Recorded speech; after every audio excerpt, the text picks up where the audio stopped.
أعوذ بالله من الشيطان الرجيم بسم الله الرحمن الرحيم الحمد لله الذي لا يبلغ مدحته القائلون ولا يحصي نعماءه العادون ولا يؤدي حقه المجتهدون الذي لا يدركه بعد الهمم ولا يناله غوص الفطن الذي ليس لصفته حد محدود ولا نعت موجود ولا وقت معدود ولا أجل ممدود أما بعد فقد قال الله الحكيم في محكم كتابه الكريم أعوذ بالله من الشيطان الرجيم ويقول الذين كفروا لست مرسلا قل كفى بالله شهيدا بيني وبينكم ومن عنده علم الكتاب صدق الله العلي العظيم صلوات اللهم صل على محمد. For the love of our beloved Prophet and his beloved progeny, a second loud salawat. Allahumma salli ala Muhammad wa ala Muhammad. For the hastening in the return of our beloved 12th Imam, a third final loud salawat. Allahumma salli ala Muhammad wa ala Muhammad. The topic that we'll be discussing tonight, inshallah, is the wisdom and the knowledge and the intelligence and understanding that Ali ibn Abi Talib carried in his heart. Over the past number of nights, we touched on a number of characteristics of our dear Imam. We started with his zuhd and the distance that he kept from the pleasures of this world. We touched on the justice that Ali carried with him during his time as Khalifa and before that as well. We talked about the compassion that Ali had in his heart and the mercy and kindness that he used to show to his constituents. Last night we talked about the worship of Ali and the ibadah of Ali that even other imams would look at and would want one day to aspire to. And from each of these there are many lessons to be learned from them for us. But tonight, inshallah, we'll delve into the wisdom and the knowledge that Ali carries in his heart. And it is completely appropriate for a night like this to be dedicated to the topic of knowledge. Because as we read in the book of Shaykh al-Saduq, who speaks about the a'mal of the nights of Qadr, when it comes to the night of the 23rd, the night that we are going through as we speak, he speaks of the greatest of a'mal on this night being the pursuit of knowledge. Beyond and above many of these other a'mal that we do and we should do, the pursuit of knowledge is one of those a'mal that is of the highest reward. And hence he says in his book that if someone spends his night, stays up during the night, and he is in pursuit of knowledge, this person will definitely benefit, the greatest benefit from the nights of Qadr.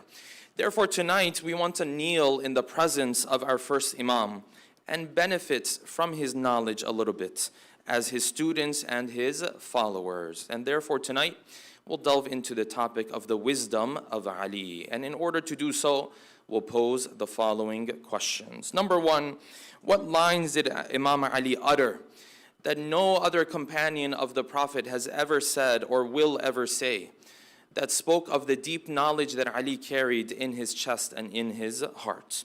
Number two, when Imam Ali was challenged by a man by the name of Dhi'lib, who wanted to embarrass Ali, how did Ali respond to him, and how did Ali describe his Lord to Dhi'lib? Number three, does the wisdom of Ali pertain only to describing the greatest of beings, and that is God himself? Or does the wisdom of Ali apply to our everyday life as well? Number four, when the companion of the eighth Imam came to him and asked him to learn from the wisdom of the Ahlul Bayt. Out of all of the Ma'asumeen, which wisdom, from which Imam did the 8th Imam start to quote and reference? And how many times did he ask for more wisdom?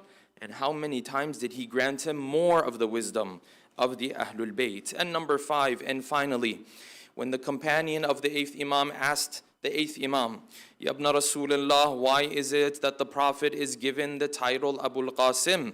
What did the Imam say that highlights the relationship between our first Imam and the Holy Prophet? Tonight, inshallah, we'll delve into these 5 questions with a loud salawat ala Muhammadin wa ali Muhammad.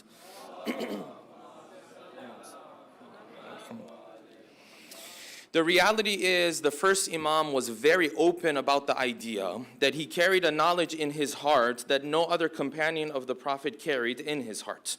This is something that you will find in multiple sayings of the first Imam. If you were to start to sift through Nahjul Balagha as one of our sources, or many other books of hadith, you will find multiple narrations in which Ali ibn Abi Talib introduces himself as the one who was taught knowledge directly from the Prophet, and hence his heart and chest consists of a knowledge and of a wisdom that no other heart or no other chest consists of.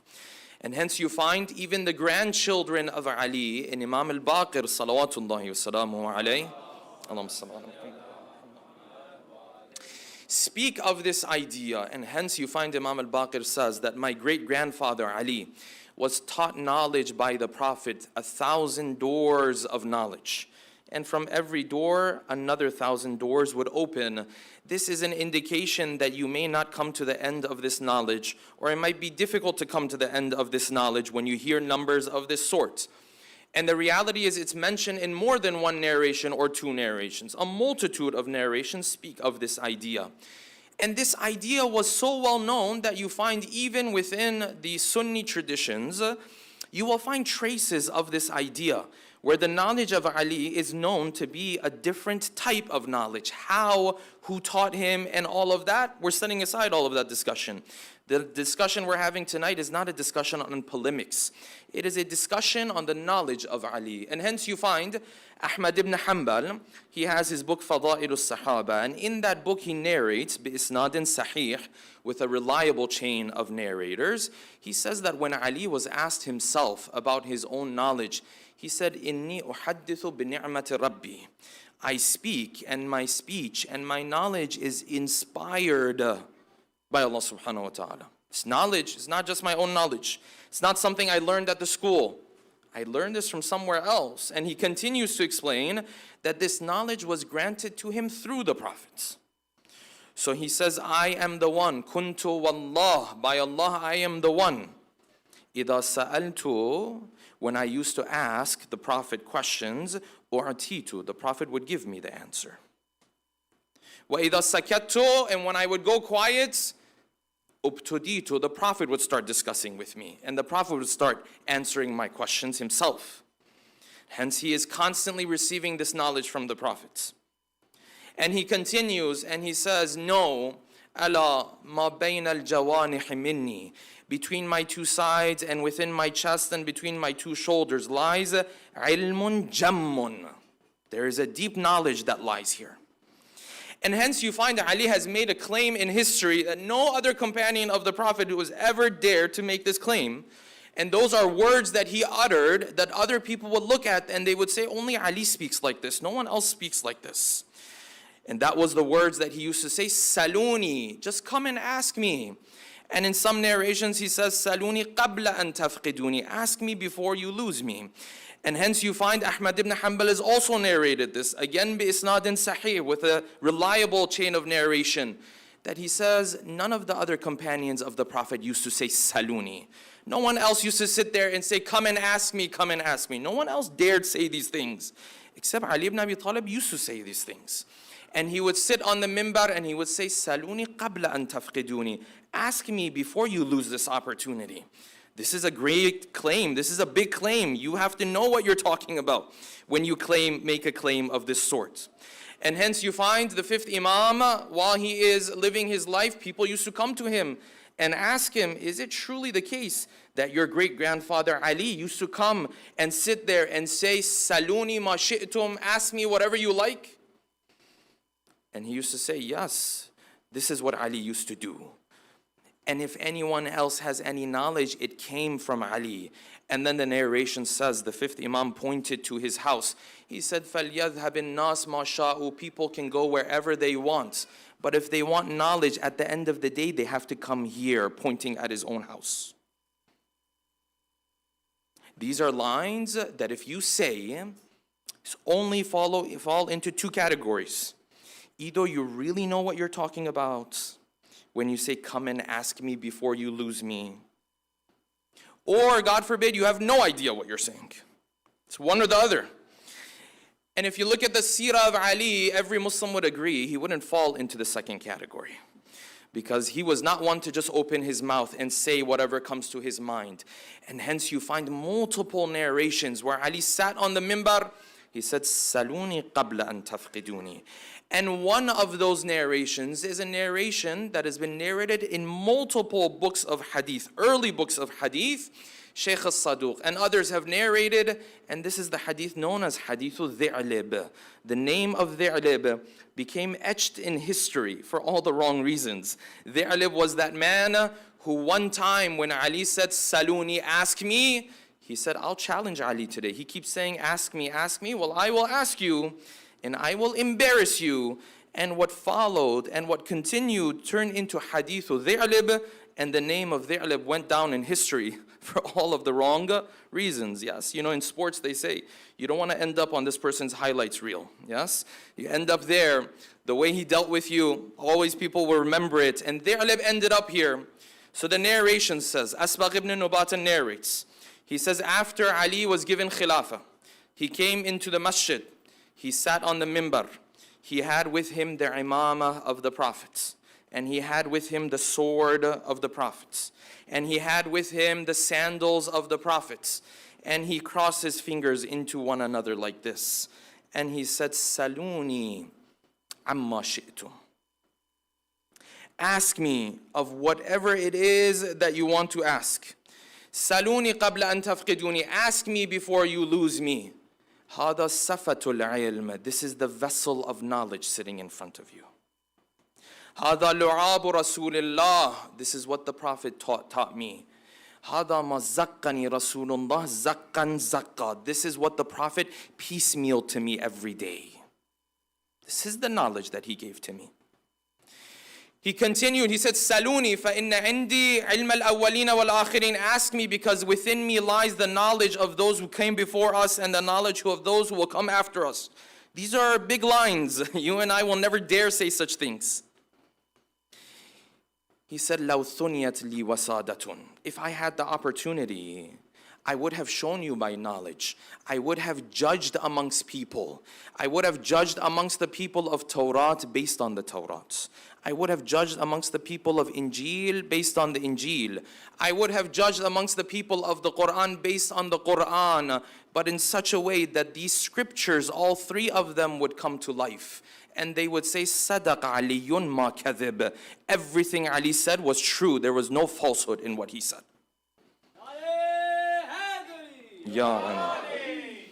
He continued, he said, وَأَنْتُمْ تَتْلُونَ الْقُرْآنَ لَيْلًا وَنَهَارًا. And day and night you all read Quran. He said, but is there any of you who can tell us where and how and for what reason every verse was revealed? And is there any one of you who can tell us the muhkam and the mutashabih? Any one of you can tell us which verses abrogated other verses? Any of you tell us which one of them were revealed in Medina, which one of them were revealed in Mecca? Can any one of you tell us which of these verses were revealed when the Prophet was in town and while he was traveling? He said, if I wanted to, I could have informed all of you of all of this. So Ali is giving this khutbah. Now imagine, you're sitting there and Ali is speaking like this. You're getting goosebumps. If you're sitting in that majlis, in that gathering, it's a different thing altogether. Someone got up. His name was Dhi'lib. فَقَامَ إِلَيْهِ رَجُلٌ يُقَالُ لَهُ Dhi'lib. Dhi'lib got up.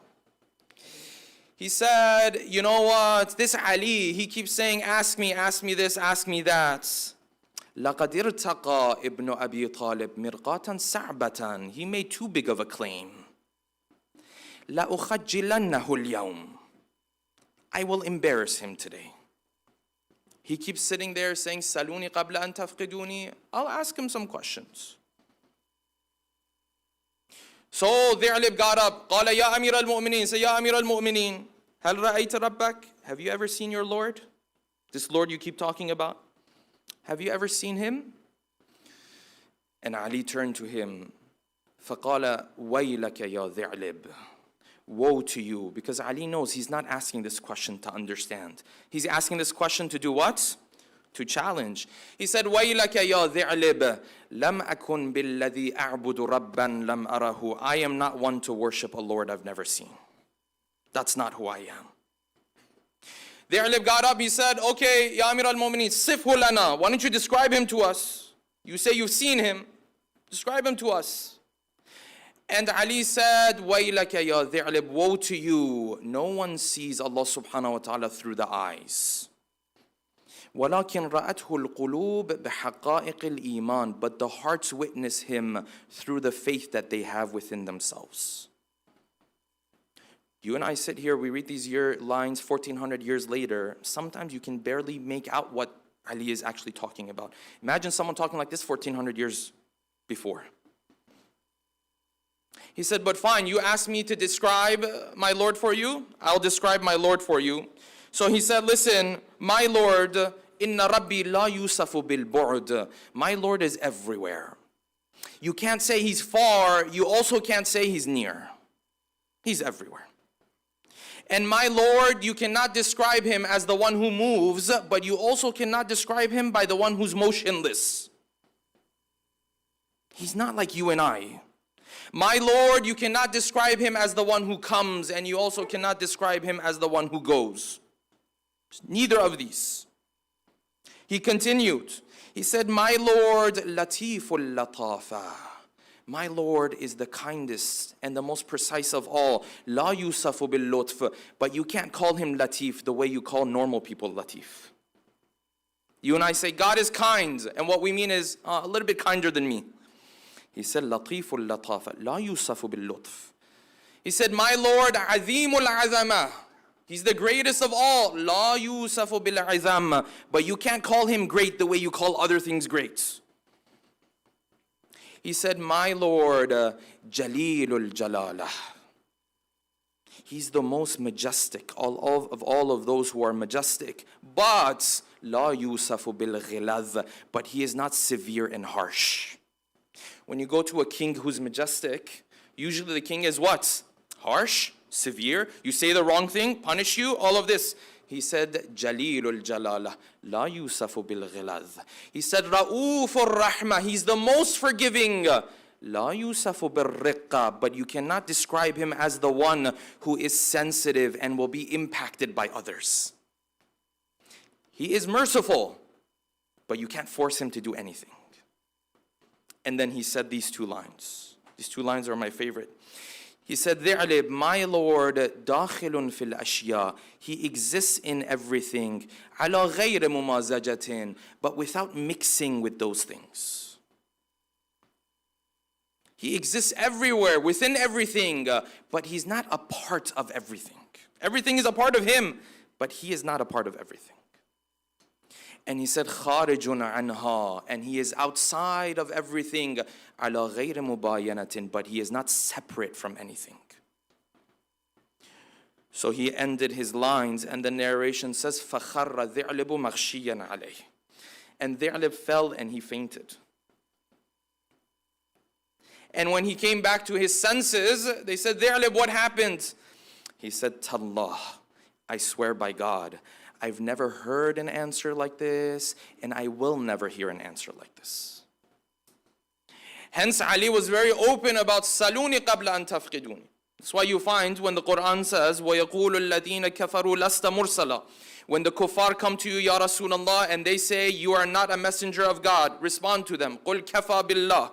It is enough for Allah subhanahu wa ta'ala and the signs that He has sent. If you don't want to believe in me, that's fine. كَفَى بِاللَّهِ شَهِيدًا بَيْنِي وَبَيْنَكُمْ. God has already spoken, He's already shown His miracles to you. He is enough of a witness to this. You want to believe, you don't want to believe, that's fine. وَمَنْ عِنْدَهُ عِلْمُ الْكِتَابِ. And also those who have full knowledge of the book. And so narration after narration says, at the foremost of those who have knowledge of the book is who? Is Ali. This knowledge of Ali is something else. We don't understand it. But the beauty about the wisdom of Ali is this, that he won't just describe for you the greatest of beings and a God that you will never see and maybe only with your hearts you will witness one day, inshallah. He will also share with you wisdom that you can take and apply in your life right now, right here. This is his wisdom.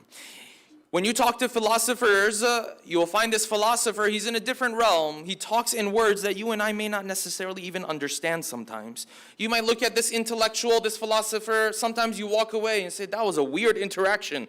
I asked him, what is for iftar? He was talking to me about the stars in the sky.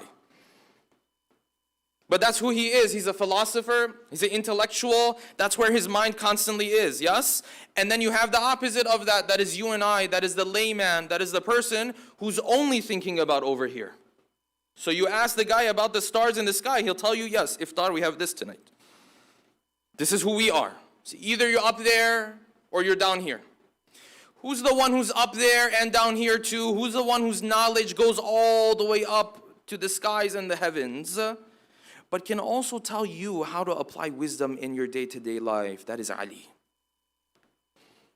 That is why the narration says, Abdul Azim Hassani, famous companion of the Imams, yes? He came to the 8th Imam and he asked the Imam a question. Maybe a question you and I would pose to the 8th Imam as well. He said, Ya ibn Rasulullah, hadithni bihadithin an abaik. Tell me some of the wisdom that you have learned from your fathers. Okay, great. This is something you find in many narrations. Companions used to come to the Imams. They used to say, tell us, yes, shed some light on this, share some wisdom with us, share some knowledge with us, all of this. He said, hadithni, tell me. So what did the 8th Imam do? Because all of these Imams, though they are all great in status, but the one who stood out of all of them was Ali. Ali was on a different level. Yes, this is why the Imam says, a true follower of ours will believe all of us are the same in our knowledge and in how we do things, in our teachings. And then at the end of the narration, he says, وَلَعَلِيٍّ وَلِلنَّبِي فَضْلُهُمَا. Except Ali and the Prophet are on a different level. Ya Ali. The Prophet number one, you come below that, Ali. Then the rest of mankind. He said, Ya Ali ibn Musa Rida, tell me some wisdom. And Imam al-Rida, out of all of the ma'asumeen that are amongst his fathers that he could have chosen from, 7, 8 other Imams and the Prophet himself, he said, I'll tell you about wisdom. Whose wisdom did he go to? He went to the wisdom of Ali, huh? He said, I'll tell you about wisdom. I heard from my father, who heard from his fathers, from Ali, who said, لا يزال الناس بخير ما تفاوتوا. As long as people have different roles in life, they'll be fine. إذا استووا هلكوا. If they all want to live the same life, have things exactly the same, they will perish. Yes, you and I come to Allah subhanahu wa ta'ala. How come this person has this? How come that person has this? Yes, all of this kind of stuff. How come he's taller? How come he's smarter? How come he's making more money? All of this kind of stuff. And Ali said, this is part and parcel of the life in this world. If everyone was the same, nothing would work. Wonderful, you would think the narration comes to an end, yes? But Abdul Azim, being the special companion that he is, he then went back to Imam al-Rida. He said, Ya Ali ibn Musa al-Rida, Ya Abul Hasan, zidni. Why don't you tell me more? This one I liked. Why don't you tell me some more? He said, no problem, I'll tell you some more. He moved on. He said, I heard from my father, who heard from his fathers, who heard from who? From Ali. He said, Ali said, لَوْ تَكَاشَفْتُمْ مَا تَدَافَنْتُمْ. He said, this is to bring humility to you and I. He said, if people get to know and were to ever see the flaws of one another, they would never bury each other. Allah subhanahu wa ta'ala hides these flaws. This is you and I. It's humility in our hearts. He said, Ya Ali ibn Musarrad al-Zidni, tell me more. He said, fine, I'll tell you more. He said, Ali said, I heard from my father, from his fathers, from Ali, إِنَّكُمْ لَن تَسَعُ النَّاسَ بِأَمْوَالِكُمْ. You will never be able to solve all of people's problems through your wealth. It's very important for our community. So you will never be able to solve all of people's problems through your wealth. But what you can do is when they come to you, you can solve their problems through the good akhlaq that you have with them. You may not be able to respond to every request, yes? But at least you can say no in a beautiful way, in a way that shows you care, in a way that shows that your heart is beating for this person. This person, you care about him. He said, Ya ibn Rasulullah, zidni. It's number 4. How many times did he say zidni? 15 times he said zidni. Tell me more from the wisdom that Ali carried in his hearts. He continued, he said, Ya ibn Rasulullah, zidni. Every one of these, there's lessons in them for you and I. He said, Man ataba ala zaban talat ma'tabatuh. He said, whoever sits there and is constantly negative and he blames the world around him and the life around him and he says, why is this like this? Why is that like that? Talat ma'tabatuhu. He will never be happy in life. He needs to be optimistic. I said, Ya ibn Rasulullah, zidni. Tell me more. Because Abdul Adim Hassani knows who these imams are, huh? He knows as long as he asks, there will be more to share. He said, Ya ibn Rasulullah, zidni. He said, I will tell you the next one. He said, Mujalasatul ashrar turithu su az-zanni bil akhyar. He said, the one who sits with bad people, even if he's good, other people will start to think wrong things about him. Separate yourself. You find someone doesn't live the lifestyle you're supposed to be living, yes? Okay, separate yourself. Distance yourself. Doesn't mean you hate that person. Doesn't mean you're disrespectful. Doesn't mean any of these things, yes? You just keep your distance. If you see him, you say salam to him. You're kind, you're respectful. But you live a different lifestyle. He said, you go, you spend time with those friends. Other people, this is the nature of the world. Maybe it's not the best thing all the time, but this is the nature of the world. This is how the world works. This is the wisdom of Ali in our day-to-day life. He said, Ya ibn Rasulullah, zidni. Tell me more. He said, I'll tell you the next one. بِئْسَ الزَّادِ إِلَى الْمَعَادِ الْعُدْوَانُ عَلَى الْعِبَادِ. He said, what a terrible thing it is to bring on your shoulders on the day of judgment the animosity that you have in your heart towards other servants of God.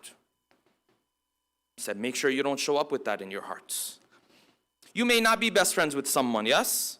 That's one thing. It's another thing to sit there and say, I hope this happens. I hope that happens. He said, Ya ibn Rasulullah, zidni, tell me more. He said, fine, I'll tell you more. He said, قِيمَةُ كُلِّ امْرِئٍ مَا يُحْسِنُهُ. He said, the value of every man is what he learns to do well. His skills, what he puts effort into.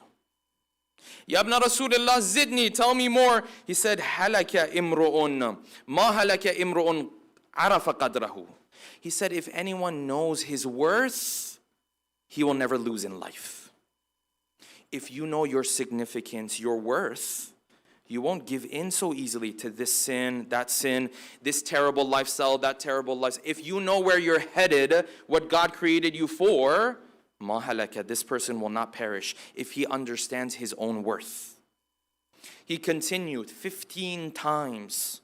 Ya ibn Rasulullah, zidni, Ya ibn Rasulullah, zidni, until he finally came to this last one. And I don't think it's a coincidence that when it came to this last one, afterwards he said, hasbi, enough. He came to this last one, he said, Ya ibn Rasulullah, zidni, tell me more. He said, I heard from my father, who heard from his fathers. Who heard from who? Who heard from Ali. This is all the wisdom of Ali. He said, who heard from Ali, man radhiya biman dunahu bil afiyah.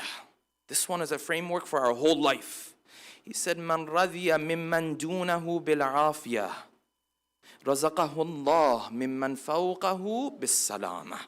He said, whoever is okay to show kindness and peace to those who are under him, Allah will grant him peace and kindness from those who have authority over him. You treat people with kindness, you bring peace to their lives, you bring afiyah to their lives. This is what you're pleased with. Then Allah subhanahu wa ta'ala will do what? With those who have effect on you. Sometimes we think those who are under me, I'm not a king, I don't own anyone. No, your wife, your children, your husband, these are all people you can impact, yes? These are all people that your life has an impact on, your interactions has an impact on. You talk to them, you speak to them, you interact with them, your friends, your relatives, your mother, your father. He said, whoever radhiya mimman dunahu bil afiyah, whoever is okay with bringing kindness to those who he can affect, razaqahu Allah mimman fawqahu bis salama. Then those who can impact him will also bring good things to him. When he heard this one, he said, hasbi, enough, I'm good. This is the wisdom of Ali. This is the knowledge of Ali. This is a wisdom and a knowledge you and I, we don't understand fully what this wisdom and this knowledge is. And where did Ali learn this wisdom and knowledge from? He learned this wisdom and knowledge from his teacher and his master, Muhammadin al-Mustafa, salawatullahi wa salam. And you find this relationship between the Prophet and Ali was a very interesting relationship. It was such a dear and loving relationship that Ali had. And the narration says every time the Prophet would go somewhere, Ali was in charge of watching the items that the Prophet had brought with himself. His bags, his belongings. So we would go, everyone else is minding their own business.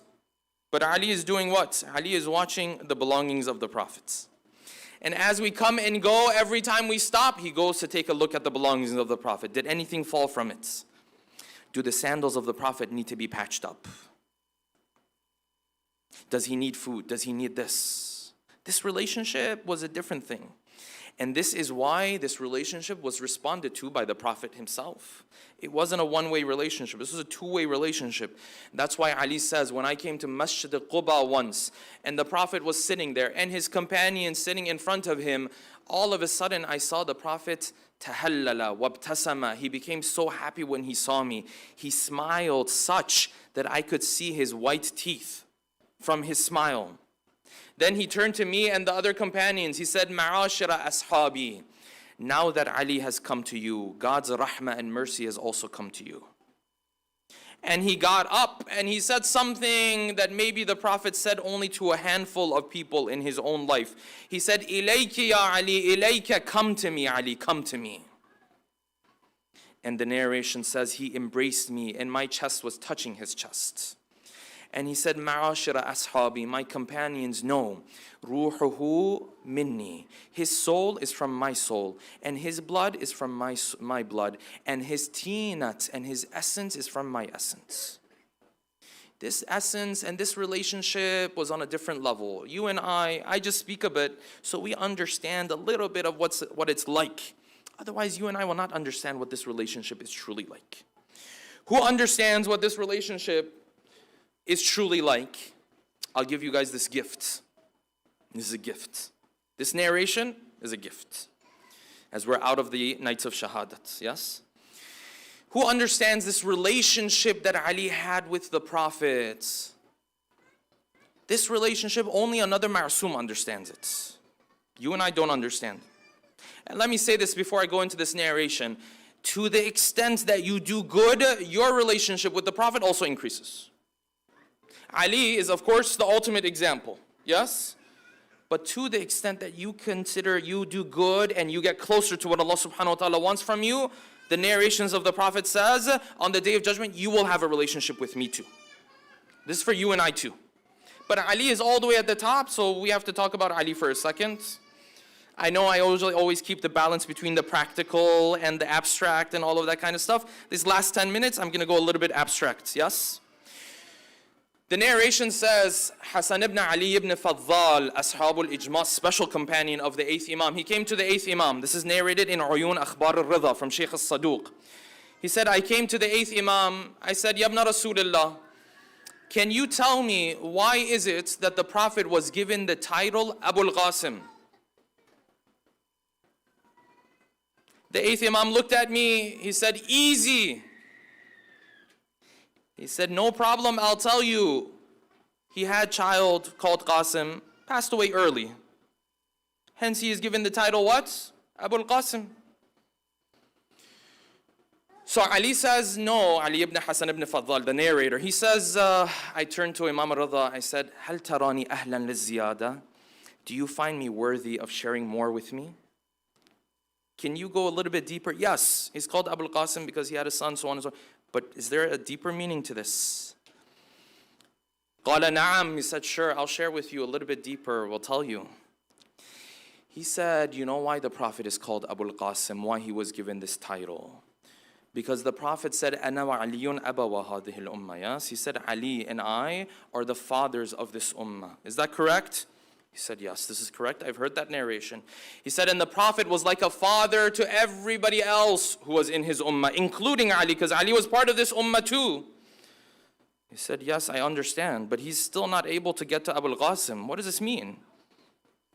He said the Prophet was a father to everyone. That's how much he cared for everyone. And especially to Ali, because of the relationship that he had with Ali. He said, yes.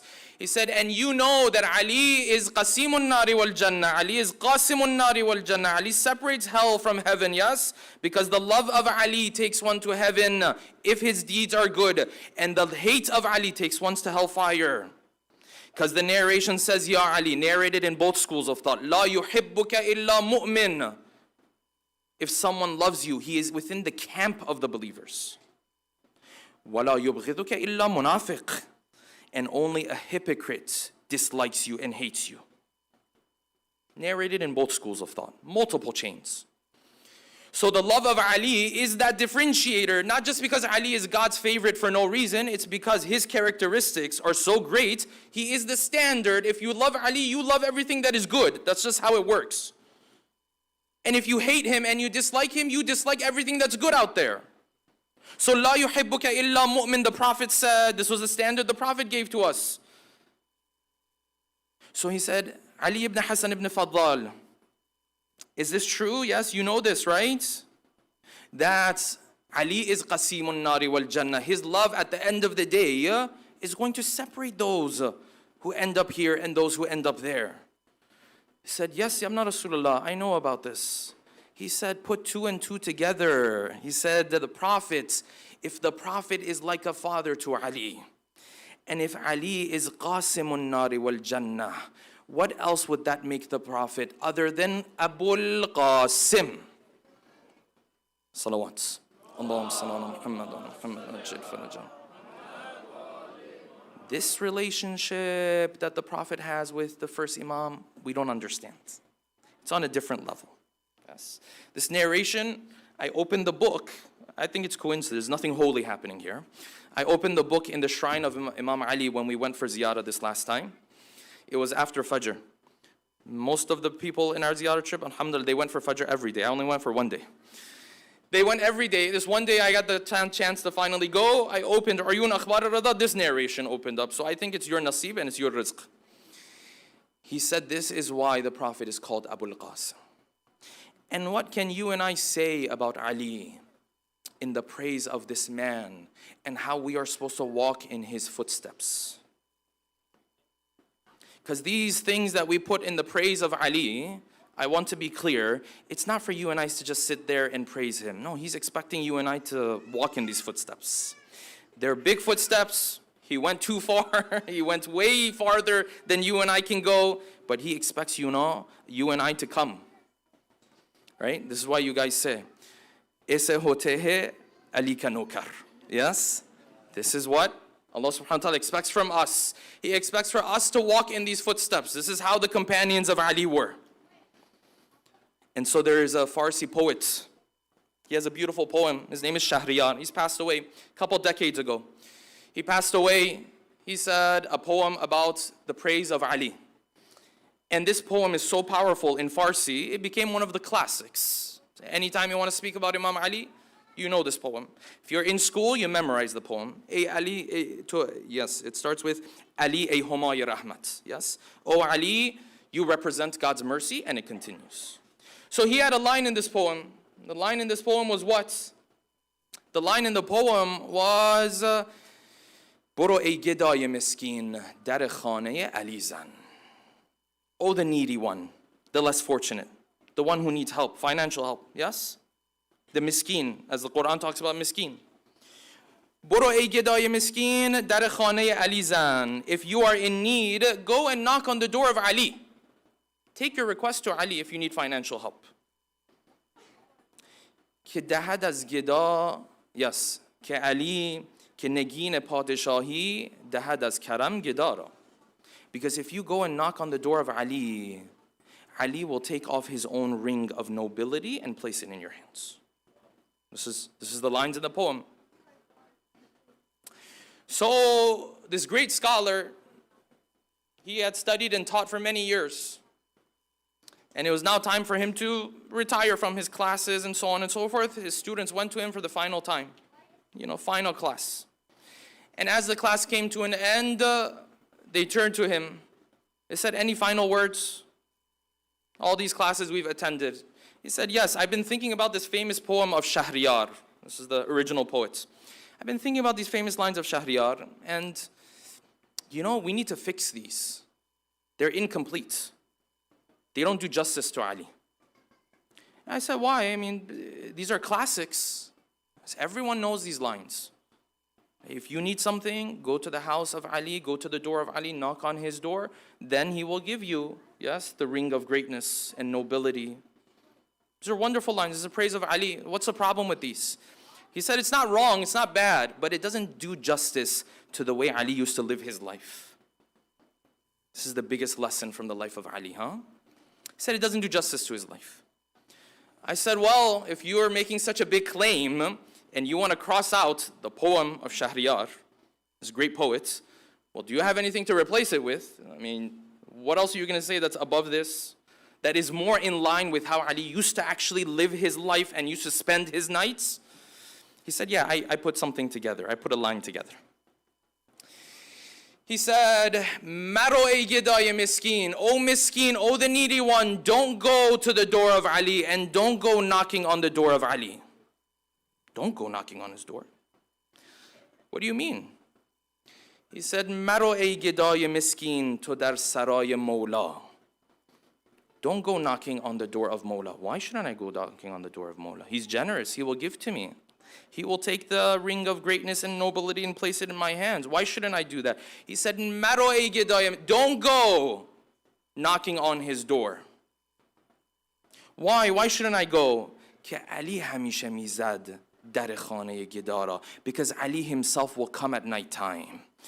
And he will bring the charity himself. His face will be veiled so that you don't feel embarrassed. He will put the charity in your own hands. He said this line.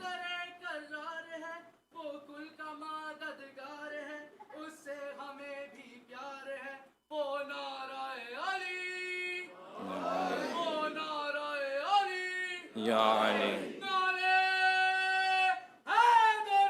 Ya Ali. He said, this is how Ali used to live his life. And this is the lesson for you and I. That how kind and caring are we to the other servants of God. This is the biggest lesson from the life of our first Imam. So, in heaven, inshallah, if you and I make it, inshallah, you guys will make it, if I make it. And they ask you and I, what is it that you want in this heaven? Of course, first and foremost, we would love to be in the presence of our beloved prophets. And then you should also tell them this. Yes, you should also tell them, Mujhe to Ali chahiye.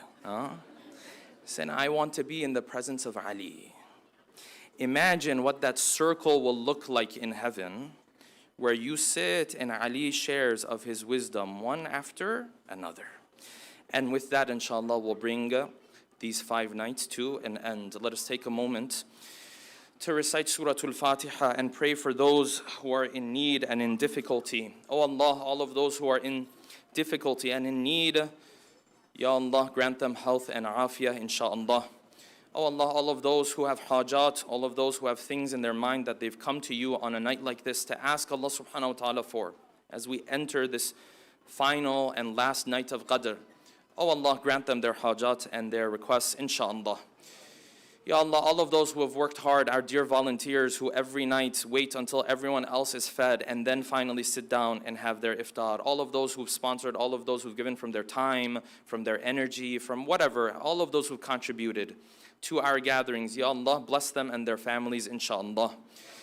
Ya Allah, all of those who are in difficulty and in pain in so many parts of the world, in Palestine, in Bahrain, in many other countries, Ya Allah, free them from their difficulties and their pains, insha'Allah. And last but not least, we ask Allah subhanahu wa ta'ala to hasten the return of our beloved 12th Imam, bin Nabi wa alih, rahimallahu man qara'a surat al-Fatihati ma'as salawat.